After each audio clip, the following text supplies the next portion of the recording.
እሺ እንግዲህ ከሙዚቃ ተመልሰናል። ክቡራን አድማጮቻችን ይህ ለምን የተሰኘው ፕሮግራማችን ነው። እኔ በስንቱ ቅጣው ነኝ የምታተርፉበትን ፕሮግራም ነው ይዘንላችሁ የመጣ ነው። ደራሲ እና የህግ ባለሙያ ሙሉቀን ምንተስኖት ስቱዲዮአችን ተገኝቷል።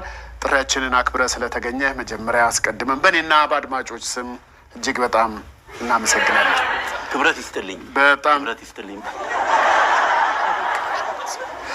በጣም ደስ የሚል ነገር ነው። እንግዲህ ወደ ፕሮግራማችን እንገባለን። ስፖንሰር ማድረግ የምትፈልጉ ከሙዚቃው በፊት በነገርናችሁ ስልክ ቁጥሮች መደወል ትችላላችሁ። ደራሲ ሙሉቀን ምንተስኖት የኔ ሀሳብና ሌሎች የሚል ድንቅ መጽሐፍን ስላበረከትክልን እጅግ በጣም እናመሰግናለን። ድጋሚ ክብረት ይስጥልኝ። በጣም ጥሩ። ግን ይህን መጽሐፍ አስመልክቶ አንዳንድ ጥያቄዎች ነበሩኝ። መጠየቅ እችል ይሆን? እንዴታ እንዴ! እባክህ ቀጥል። እሺ፣ በጣም ጥሩ። ከይቅርታ ጋር ምንም ችግር ከይቅርታ ጋር እዚህ መጽሐፍ ውስጥ የተካተቱ አንዳንድ ጽሁፎች ቃል በቃል ለቃሉ ይቅርታ ቃል በቃል ከድሮ ደራሲያን የተቀዱ ይመስላሉ። ይሄ እውነት ነው? በፍጹም ይሄ ስህተት ነው። ምንድን ነው መንፈሱን ነው የምትዋሰው ከድሮ ደራሲ። አዎ ገባ። እና ብዙ ሰው ግር የሚለው ይህንን መንፈስ የት ነው ማቀው እያለ ገብቷል።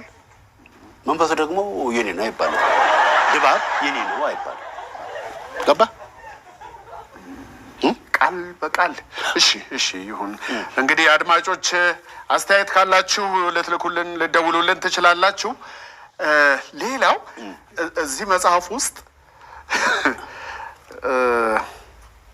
አንድ ጽሁፍ ሆኖ በሁለት ርዕስ ሁለት ቦታ የታተመው ይሄ እውነት ነው። ግን ምንድን ነው ልብ ብሎ ላስተዋለው ሰው ርዕሱ ሲቀየር ወዲያው ሀሳቡ የሚቀያየር፣ ጽሁፉ እንዳለ ሆኖ ርዕሱ ብቻ ሲለወጥ ሀሳቡም ይለወጣል። የሚገርም ነው።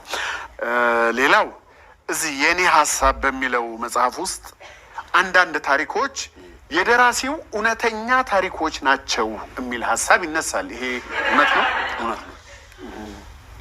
እውነት ነው። እውነተኛ ታሪኮች